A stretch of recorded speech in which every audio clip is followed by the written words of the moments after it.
Do you keep your thumb in when you do it? I feel like it's more aggressive if I keep my thumb out. That's what happens when If you just do one in, it's like, what am I, like 80? I can't keep my thumb out. You gotta do it. You gotta do it. So, like, in case you gotta punch on, you can just like quickly go from that to that. It's easy.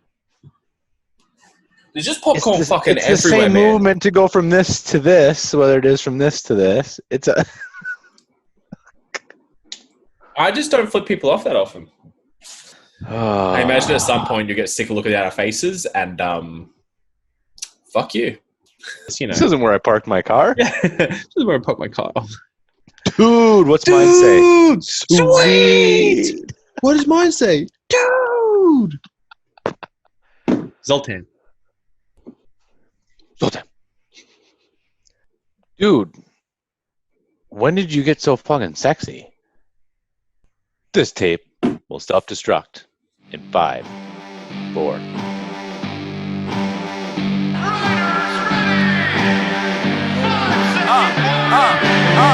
We came to get wild and give up.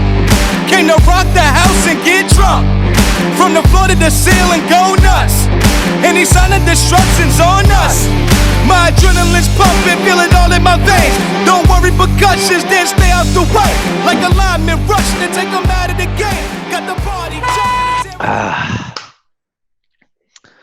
Welcome, everybody. AubyNAussie, Talk Cross, episode 6. 6 episodes, Aussie. I know it's nuts. It's absolutely nuts. And, you know, I already have to throw your brother under the bus here at the very beginning of the episode. Because it is. It's AubyNAussie, as in Ozzy Osbourne. I'm from Minnesota, so I'm going to say AubyNAussie.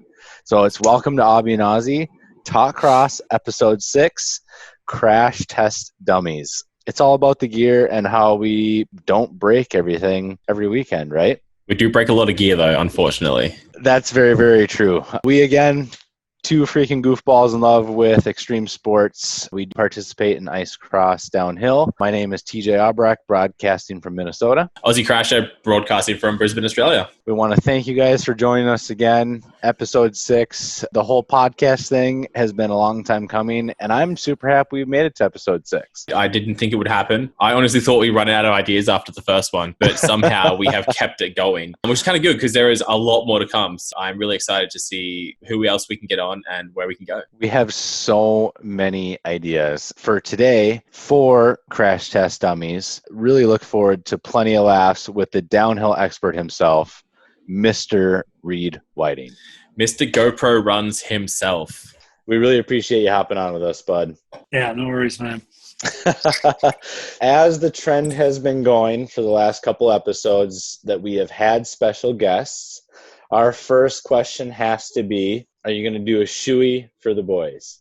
I don't even know what a shoey is. I'm outdated here. Pour that cider into a shoe and drink from it. Slam it down. Are you serious? I am. Has everybody done this? Honestly, yes. We're 3 for 3 right now. We may or may not have started a shoey Hall of Fame / Hall of Shame board, depending on what side you want to be on. Okay, so my daughter, she's really into these things called, you guys know what American Girl dolls are?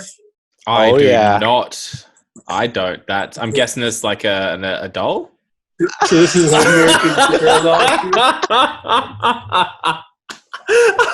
This is fantastic. Yes. Cheers. Cheers, Reed. That's fantastic. Oh.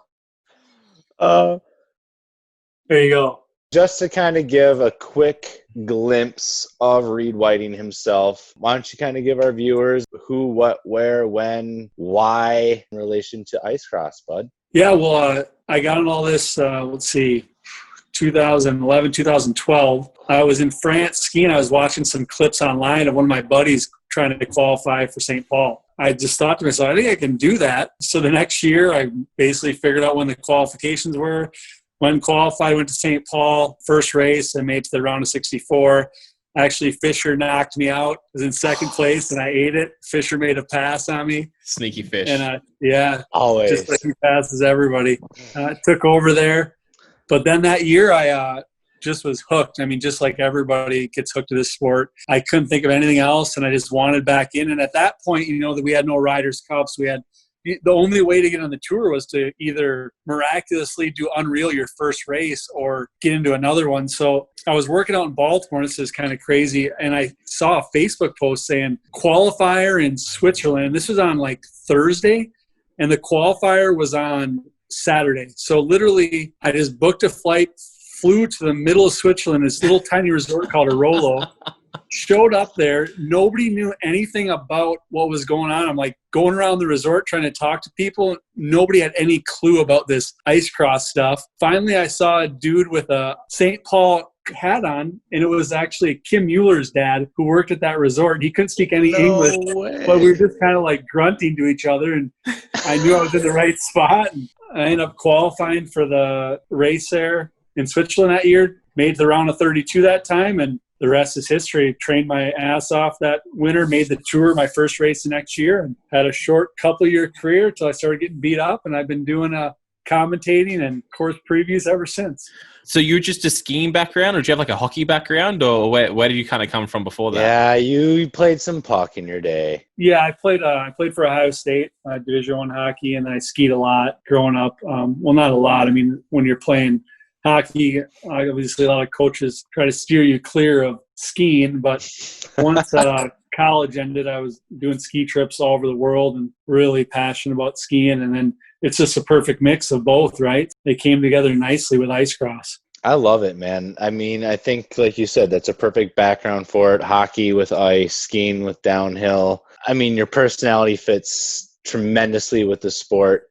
You've been doing commentary for them lately. Is there something that you remember just from either the first couple of years of you doing it, or even in your last couple of years, that sticks out in your mind that's either just an out-of-this-world story or something that's super funny that you experienced over your time with ice cross? I think about the whole sport and what was done. And, the things I think were the most fun was these races we put on, when all the Riders Cup stuff started and, we were basically had nothing. We were building a track the first time with 3 people. Nobody had ever even done this before. And then how that thing kind of escalated until what it is now when you have like 12, 13 races all over the world of just passionate athletes putting on a race. That was fun. We'd get, at first just Cam and Doug Hughes and I basically built a track and had a race, and that escalated to having 20, 30 guys helping out and building some pretty epic tracks at Afton Alps and Mont du Lac, and then just seeing the world kind of follow through that and do more and more is pretty awesome and special. And some of the track is miserable, man, like holding that hose. I mean, all day long, your body would be frozen solid. I mean, it wasn't fun, but just something about the camaraderie of putting that together and just being up there with the guys. I have just as good memories from that as the sport. Well, I mean, you put it perfectly. I remember actually the first time that I sat with you and built a track was actually in Afton Alps, and you had already done it, like you said, with Cam Nas and Doug Hughes. And to watch you yield 3-inch hose by yourself, spraying at 3 a.m, just so people can go race a track the next morning is dedication, to say the least. And to go from there to where we are now is unbelievable. The passion that you had for the sport back then has translated into myself. I mean, it's translated all the way across the world into Aussie. I mean, it's just insane. And I can't wait to see where the sport goes in the future. It does take a lot of commitment to hold one of those hoses at 3 a.m. because I've been there before, and it is not a fun time. You are not doing it because you're having fun. You're doing it because you love the sport, because it is miserable. It is cold, and it's not a good time. Yeah, I mean, when you think about doing it again, it just seems like almost like insurmountable. It's like so cold. And I remember one year, I think it was the second year we did Mont du Lac, it was like -10. So you could spray and your whole body would just be seized up in like 10 minutes. Yet you would be out there for like 3-4 hours and somehow stay warm. We all did it and got through, and it always seemed to work in the end. And you know what? I wouldn't change it. That 2 weeks, that 80 hours we spent on the hill, spraying nonstop overnight, building features, testing it, make sure it worked. That was the greatest time ever. And we built the best friendships. That was the camaraderie. We got to race the track. That is really what got me hooked into the sport. Yeah, absolutely. That's the part I missed. Last year when I went to Mont du Lac and I took my injury, almost season-ending injury. 50 meters. Oh, what happened to him? Did he just eat shit? Danny Fish.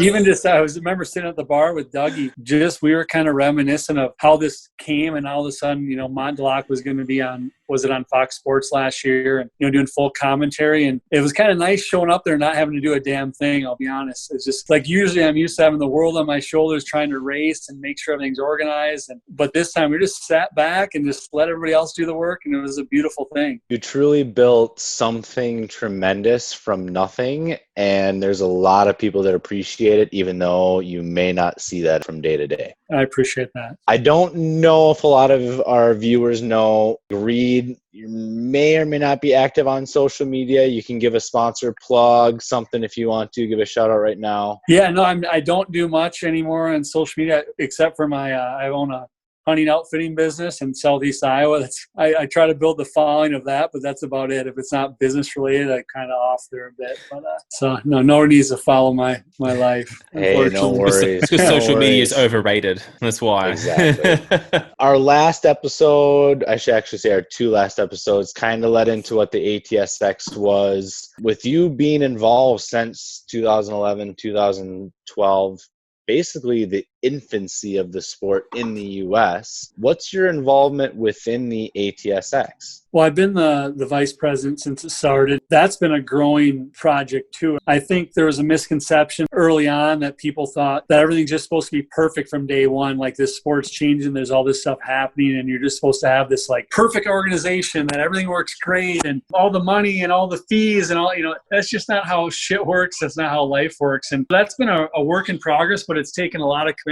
I mean, I've had a small part, but Caro and Stau have really took the brunt of that, doing a lot of behind the scenes work for next to nothing to make this all go and to keep this sport alive. And they continue to. I mean, there's so many times where the relationship with Red Bull could have kind of went by the wayside, but they're fighting, to keep those big events going. So yeah, I can't say enough for them. I mean, I've just been there for support and help in my little way, but most of it falls on their shoes. R2 does a lot of good things in Finland. They have the strongest association of anywhere with multiple races over, I think he said over like 70, 80 active riders, which is just insane in their country. So that's really cool and promising. I mean, yeah, it's an evolution. It's still going, it's a fight every year. Nothing's easy. The sport's still got a long ways to go, but I think we're on the right track. I mean, last year, a lot of people saw it as a negative with less of the big races. But what I saw is like a real sport now. We've had these smaller races that are fun, awesome tracks. We're incredible racing. They found a good way to do a kind of a TV budget on a much cheaper scale and made it more of a real tour. Now, obviously, there's some hiccups with all that and some cancellations, but that's just part of it. And that's what it might take some perceived steps backwards to really go forwards. And I think that's where we're at with the sport right now. And as long as people just kind of stick with it and keep believing, keep that passion alive, it'll keep going where it needs to go. I think it's perfect. I think last year was a transition year. It was really the first year we went from crashed ice to ice cross. That's where we really started marketing it. You guys doing commentary, the events. I've always been on board with where we are going with the sport. And I know Aussie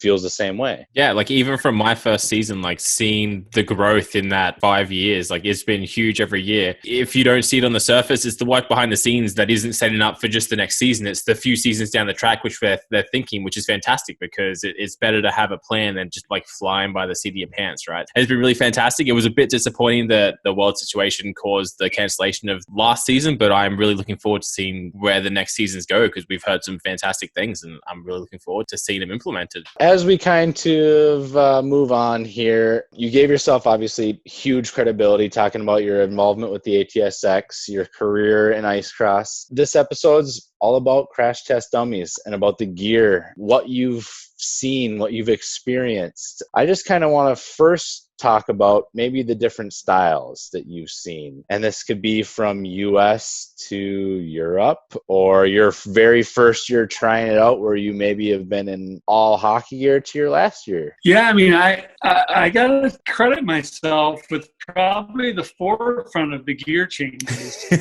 I went from all hockey gear in 2012 when everybody basically had wingsuits on. Next year over the summer, you know, I was fighting to get on that tour. I knew I was going to get one chance in Finland. I was going to get a wild card, and I knew I had to stick it. Whether it was different kinds of training or different uniforms or different skate blades, I was going to do every single thing in my power to do it. And one of those things meant getting a skin suit. And I got a nice bright blue skin tight suit, which was a beautiful thing. And I actually didn't wear it on my first race. I don't know why I didn't bust it out then, but proceeded to wear it in St. Paul, and it was a hit, man. Crowd fan favorite. And from that point on, I think people figured out that maybe we don't need to wear wingsuit jerseys. We can tighten things up and get a little smaller equipment. That was the year where everybody really started to really be more cognizant of the smaller mountain biking gear and thinner jerseys, tighter pants, you know, because that stuff makes a difference. I mean, it's common sense. It does, maybe not as big in our sport as skiing and some other things, but it does matter. Oh, for sure. Especially when it went from your very first year where it was more of that hobby special event to nowadays where we literally have athletes training every week. I mean, we have people going months of training nonstop. It just doesn't end nowadays. If we end up getting to be an Olympic sport, your gear, your equipment, your uniform is going to have to be a little bit more slim fitting, right? Yeah, absolutely. And then you get to a point where how much you cut, right? Because the more you cut, the more susceptible you are to injury. So it's playing a game there. You know, what's worth it, what's not. Are you some saying, guys, I think, really go all out? I mean, with what Nas were. Are you saying that you cut too much with the Lycra suit, that you were getting injured all the time? Is that your excuse that we're going with right now? No. I'm just saying guys seem to be even cutting more and more, you know. Like wearing rubbery elbow pads and like no knee pads. Like, so you say that though, but I actually saw the effects, like, because the sport's getting to a point here where every little bit you cut can be that 10th of a second you need to be in front. Like, I saw that at the World Roller Games downhill inline. All the guys qualifying would run leathers, and then when it came to race time, everyone's in Lycra, because even those slight folds in a leather suit when you're tucked down will catch the wind, and just that little bit of extra friction will be that 10th of a second you're behind someone else.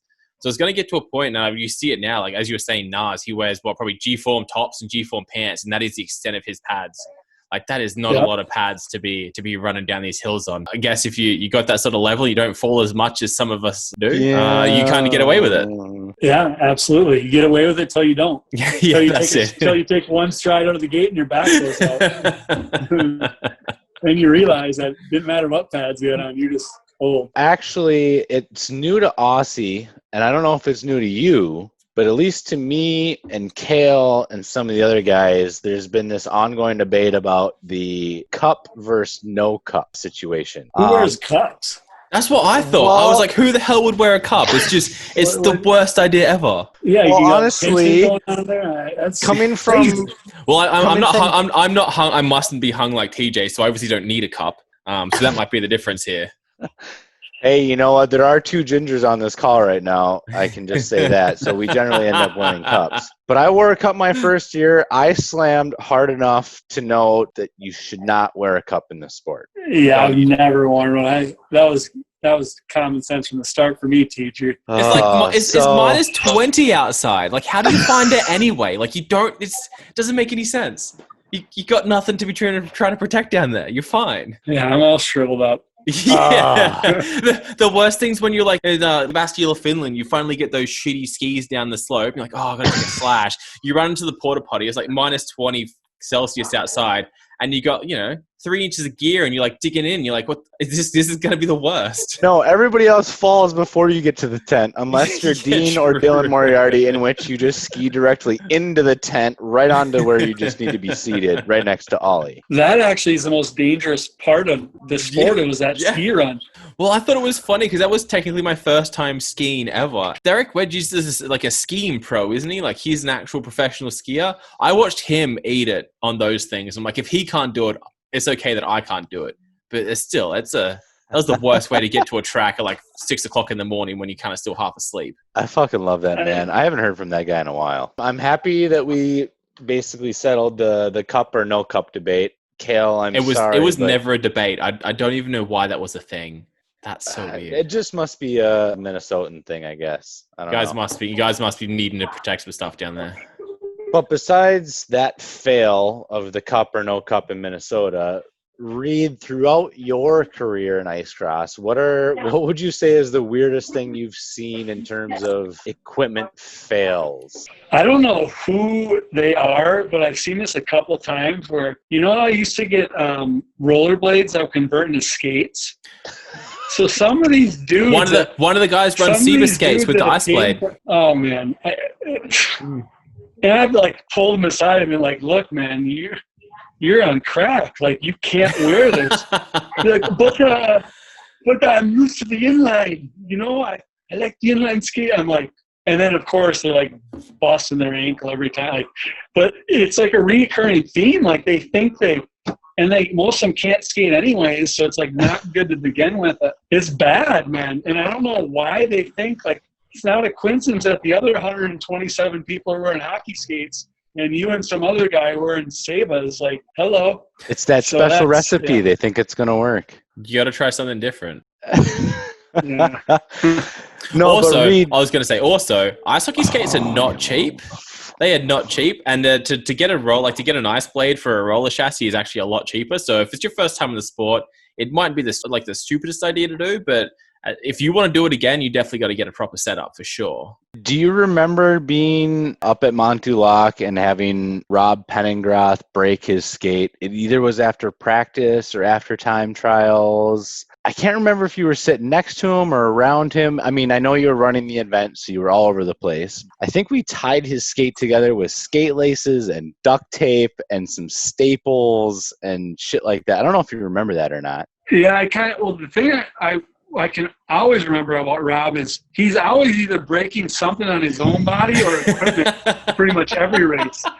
Poor Rob. I mean, his heart's in the right place, and man, he's improved a ton over the years. Oh, but he is always breaking himself or something every time.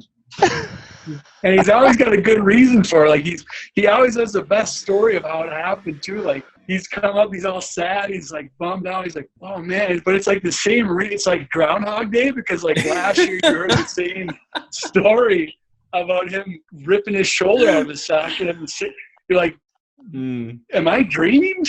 Pinch me, please." But so yeah, that's what I remember about Rob.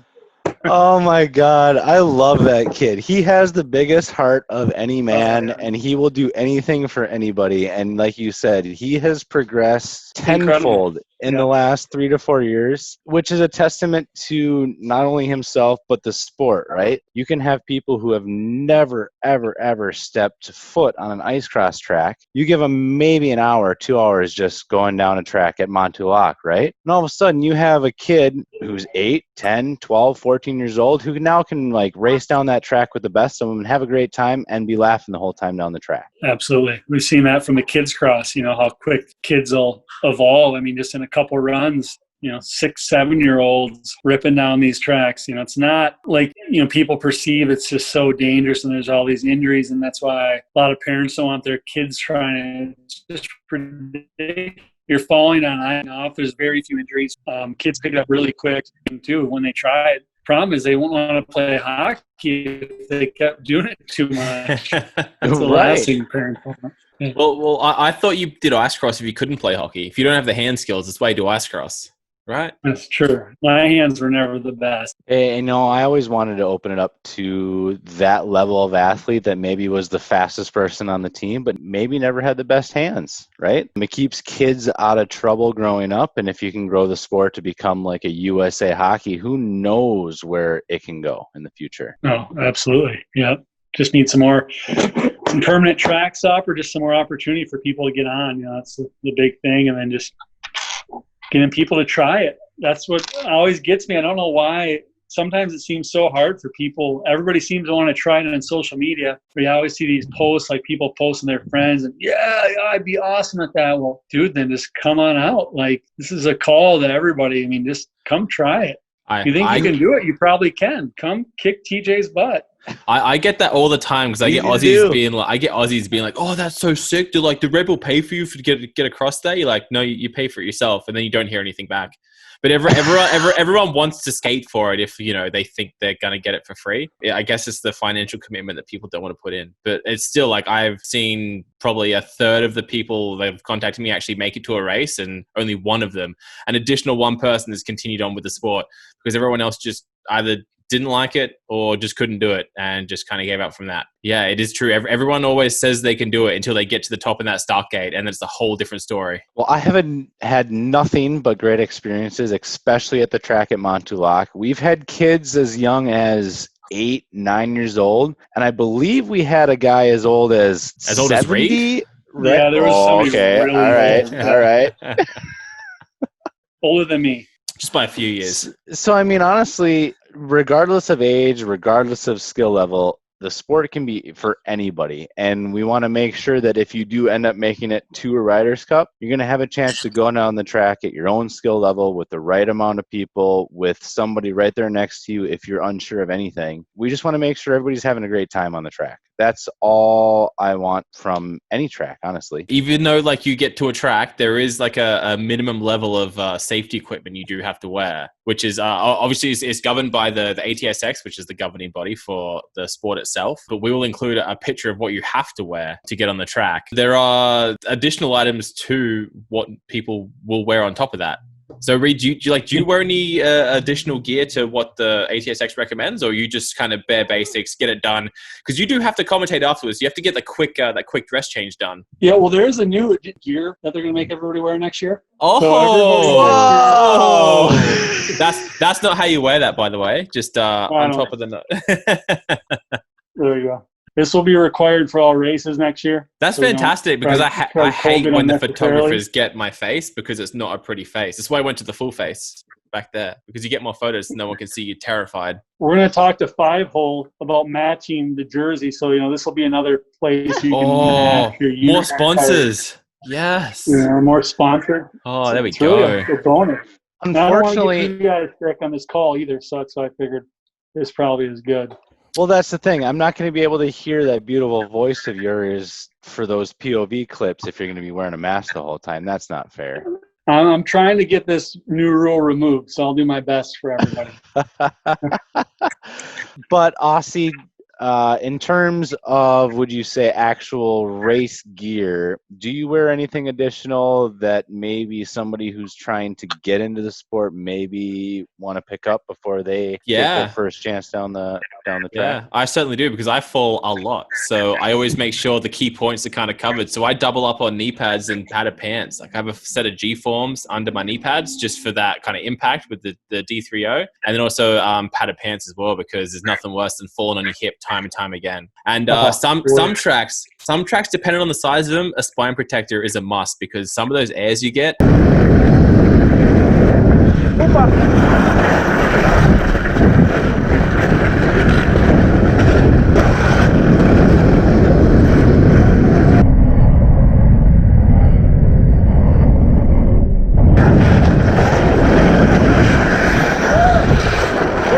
Exactly why you should wear a spine protector. Yeah, sometimes just if you mess it up, you'll land on the points you don't want to land on. So some tracks definitely require a spine protector, but that's pretty much it on top of the extra gear I wear. And Reed? I used to wear a little extra pad on my one hip because I would always fall. It's crazy. Like I don't know how I fall in the same every time. Yeah. Besides that, nothing extra special. Do you double up on anything, TJ, or you kind of just the stand? I know you wear a lot of like motocross style gear these days. And moving forward into next year, this will be the first year where I'm kind of going with the Cameron Nas style, where it's no risk, no reward. I'm kind of removing the hockey style pads. I'm going more with the downhill biking style. Same thing with the shoulders. I got rid of the big hockey shoulders. I slimmed down. Same thing with, in Minnesota, we call them breezers. Most people know them as hockey pants, I guess. I got rid of those, and I'm going just with like a G-form style pant, hoping it helps me aerodynamically, we'll say.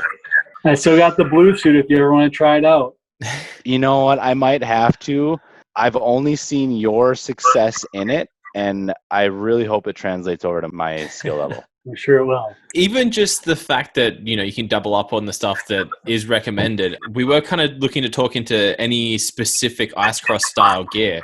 So I know probably the only thing we have that is sports specific, and some other companies are trying to get onto it now, was we did have the step steel butterflies, which Christian Papillon actually assisted in designing. I know some companies like TJ himself has a blade company that's assisting with helping him get that same style profile. I do. Bionic skate blades has actually been a huge supporter just this past season. Like you mentioned, we don't really have ice cross specific gear, whether it be helmets or protective gear. The closest thing we've had in the past has been skate blades, which is literally just kind of changing your rocker or your radius, your sharpening, things like that. So with Bionic, I worked with them over the past couple months, and we came up with a flatter radius, a shallower hollow for sharpening. And I mean, just over the last season, I went from, I think it was like 37th to 26th in the world. So in my opinion, I think it helped to progress the sport and to see the sport continue to move forward. I think we need to have sport specific gear. Reed, from your experience in the past, from starting out in 2011, 2012, to commentating, seeing what you're seeing with JoJo nowadays, what do you expect for equipment for the future? I think you're kind of there. I mean, I've been using mountain bike equipment since my second year, except for the knee pads. I've had all mountain bike stuff pretty much going on, and that's pretty slim. I don't know personally if I'd go G-form, but obviously some guys are. I think it's more about how tight your jersey is on that, as opposed to that, because even if you look at Nas, once you get down to G-form, if you wear stuff too tight, you just look like a little chicken leg. Yeah, I mean, it almost doesn't work anyways. So I don't know that you're losing much, but I do think the mountain bike, downhill mountain bike style or the G-form is the way to go. So it's more of the aerodynamics itself than the size of its gear, which I guess kind of makes sense anyway, because if you're doing 60, 70K down an hour, I don't know, 40 mile an hour and for you guys down some hills, like the wind does play a big factor, and you can feel that over jumps. If you kind of going over a gap and you get a bit of a breeze that comes across, it'll kind of blow you off your lane. So I guess it does really show that aerodynamics is a big thing at that point. And it doesn't really help if you're wearing just a hockey jersey, because it's a loose material, it's kind of heavy, it doesn't really fit well. But I know, like, for me, even the one in the back there is done by 5-hole. They use kind of an elastic style material that pulls your pads in a bit tighter, and it doesn't flap around in the wind. So for me, at least, that's made a bit of a difference. And even you feel a bit faster when everything fits a bit better. Oh yeah, I like how Charlie at 5-hole makes an awesome. He's been working on. I was actually the first person. I found him, and we started with these designs 5-6 years ago. And every year he gets better and better and keeps tweaking stuff and changing it to really make it. I mean, if there's anything that's been made sports specific, it is the jerseys from 5-hole, because he has made special uniforms for us. And now he's even progressed. I've seen him doing jerseys through Cruella, which is a huge band nowadays. And just to see him progress within Ice Cross and to see how many athletes he actually does support, it's truly unbelievable. He has a handful of athletes that he takes care of. Yeah, absolutely. And the funny thing, I talked to him, he makes all his money. It's just like basically a break even from he does the ice cross stuff because he loves it. But, the Cruellen hockey jerseys, he's really big. He does a lot of universities and fraternities and youth programs. Got quite the company he's built. So it's pretty interesting seeing his escalation in the world. And I love it. And that's what we need in this sport, right? Is just progression. And whether we're talking about equipment, whether we're talking about events, we just talked about skate blades. Reed, we've seen you go from being an athlete to literally being hired out by Red Bull to do their point of view track preview runs. Like, that is something that truly is surreal, at least in my opinion. My first question is, what is your feeling at the top before actually pressing record? Every mistake you make is being recorded, right? Like, that at the top. Like, how does that play? I still have not mastered this stuff, because sometimes I get all prepared and I have a plan. And then if you have one falter on the track, the plan goes south. And I'll get to the bottom and be like, did I say anything? Like, literally, because if everything goes well, you can keep talking to plan and nothing happens. But like, if you mess up anywhere, your mind goes to correcting that mess up and not falling, and you completely lose. You know, they say you can't think about two things at once. Well, if that track just isn't dialed in perfect, it's tough. And I don't know how many times, like, especially when I do the run on Friday with another athlete, and we're supposed to talk back and forth. I swear, half the time I get to the bottom, I'm like, I don't think hopefully you said a bunch, because I don't think I said anything, you know, because it's tough, but it's fun. You know, it's on Saturday night, every time I do kind of sit up there and realize how lucky I am. Standing there alone, starting the night off, the lights are on, the crowd's there, and you're just kind of, every time with all that goes on through the week, that's one time where I kind of check in. I'm like, wow, like, I'm pretty lucky right now, like, to be a part of this and to be able to do this. It's easy to forget about that. Like, for all of us, we have this sport, we're on this huge stage, and I think a lot of people and just a lot of the world, we're so focused on what's going on negative and things, with everything. But there is so many positives in the world, and there's so many positives in our sport, but people like to grasp the negatives sometimes. And I think even myself, I can catch myself in that dialogue, but up there at that moment, it's real clear, like, holy shit, like, I'm very lucky to be where I'm at in life and here and now and be a part of this, and it feels good and it's special. Yeah. So what is the hardest part? Is the hardest part getting down the track or trying to keep talking to make sure you get everything said from top to bottom? Yeah, I mean, talking for sure. I mean, these tracks aren't hard for anymore, really, most of the time. And it's just, to keep talking and saying what you meant to say, or even coming up with it. I mean, it's just like when I'm trying to follow in Claudio's footsteps, I mean, the guy's acting alone. Yeah. Like, you don't even have to be funny. You can just talk like him and you're funny. So that guy is a bit of a legend on them too. Like, he just most of his reactions to everything is just definitely unique. You guys should hit that up on YouTube and see what it's like. It's funny. You just scream like a little girl the whole time, and you're funny. He truly set the bar very, very, very high for the previews. Of the track previews that you've done so far, what would you say is your favorite? I don't know. I've done so many now. I mean, I can tell you my least favorites. So were the ones that you fell? No, this is crazy. So it was before the first Marseille race, and they had this crazy helmet thing I had to wear. And I remember seeing that.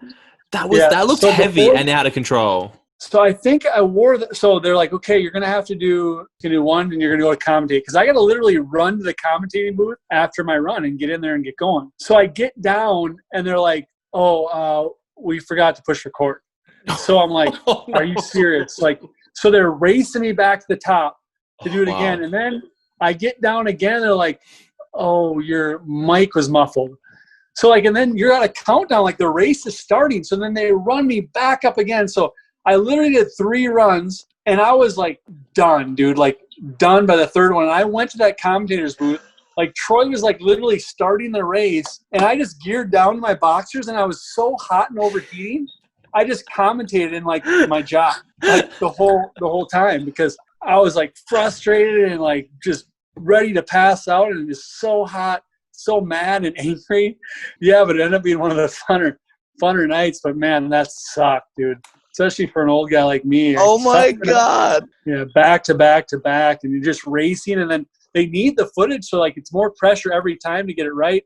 You're trying to say the same stuff over, like nightmare, dude. Nightmare on Elm Street. But we made it through, and it's a good story. Well, I mean, that is a true testament, and a huge shout out to GoPro for the clips that you're able to provide, the takes that you do, the time that you take to make those runs, whether it's 1, 2, or 3, or 10 down the track. I think that's massive, because on social media, those get spread internationally, right? Yeah, when Red Bull sometimes puts them on their direct channel, and then those things kind of can go pretty good. So it's fun. Well, Ozzy, do you want to ask the big question, or should I ask the big question? Yeah, I was going to say, so what do you think is the most embarrassing thing you've done on air?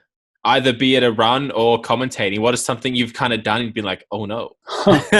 Is it that long of a list? Is it? No, it must not be that bad, because he doesn't have anything.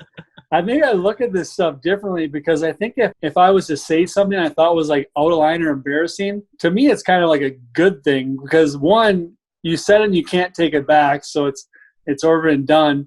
And usually it's something that ends up being funnier and people like. So I don't think you really can, because like usually mistakes and screw ups and what makes things life fun and interesting. So. I think my vote is for Auntie Tolvanen losing all of his talent in the corner. That's totally purposeful. that one was definitely planned. Yeah, I had some of those lines all picked out ahead of time. I love it. Absolutely. Just pull it out of the pile. But no, honestly, with that commentary, you're going to be able to lead the sport on for a couple of years. At least I hope for the foreseeable future. As long as your back stays in one piece, obviously. Yeah. One piece. For sure. Well, Luke, I'm sure you're ready to take over. So. Well, that's the thing. If for some reason, let's say Reed can't make the preview happen, can AubyNAussie be the next ones to take over your POV preview runs? I'll put in a good word for you guys, for sure. Believe me, it's fun to watch. Tell them, I promise I won't drop a C-bomb. It's fine. It'll be okay. We got the Aussie accent, so that's a plus one right there. So. What are you talking about? You got the accent to me, buddy. I sound normal. That's true. But besides great commentary, which we already know AubyNAussie has, we've only learned from the best in Reed Whiting. You have had the experience of working with one of the legendary commentators themselves, Troy Mannering. What's that like working with him? He's a talent for sure. It makes it easy because, when I came into this, I've never done any commentary. I mean, my first race, I was just winging it, man. I did some research and watched some YouTube videos and read some articles, Googling stuff, and just went for it. And Troy, he's so good at just taking you through it and making sure you don't falter. It makes it really easy to do my job. And this is has it been 2 or 3 full years of commentary? I think this is number 4, maybe. This last one. It's been a while. Oh, that's right, because you were doing the Riders' Cups, like the US Ice Cross would have some links that you would do live commentary on. So it wasn't directly related to the Red Bull events, but you were still commentating on the events themselves. No, my first events were only Red Bull, but 2019 was the only year I did some Riders' Cups. Okay. But before that, I started commentating with Red Bull. So your thoughts from 4 years ago to now and moving into next season, are you excited for more commentary? Are you excited to work with Troy again? Do you foresee this flourishing a little bit more in your career? Yeah, I mean, it's always a good time. I'm just going to take whatever opportunities I'm given. Hopefully they want to keep me around a little longer. I don't know if we're going to broaden and do more of the 500 events or what the plan is for there. A lot of times these things don't get solidified till later in the summer, but I'm open for whatever comes. Well, I know, at least for myself, I want to keep you around as long as I can. Aussie? Yeah, I do love the outtakes that we get to see at the Writers' Choice Awards from you and Troy. Because you guys obviously warm up a couple of days beforehand to get kind of the chat backwards and forwards rolling. So we have heard quite a lot of that footage at the Writers' Choice Awards, and they are fantastic, I must say. We have fun in there. Well, honestly, Reed, we really do appreciate hopping on, chatting with the boys with us for a little bit. No, Reed, thank you so much for taking the time out to come chat with me and Auby. I love chatting you on the track because you do a lot of the trainings as well. So you always have a good way of explaining things for tips and tricks, and also just talking shit in the change room if you need to. You've been there before. You know what it's like. So, thank you so much for taking the time out. We challenge you guys watching, subscribe to AubyNAussie. Obviously, we're still new. This is episode 6. We're only looking to grow. If you have comments, make sure to leave them below. Don't forget to reach out. You can catch us on AubyNAussie@gmail.com. Our personal social pages, I'm Auby1987 on Instagram. Aussie Crasher, just on everything. Leading into episode 7, we're going to talk to the ladies of Ice Cross. But for right now, signing off is your favorite Ice Cross Ginger. And your favorite Aussie. It's all down here from here. Money not stopping till early morning. Hang from the ceiling, that's how we on it. If you're not fit, here's a warning.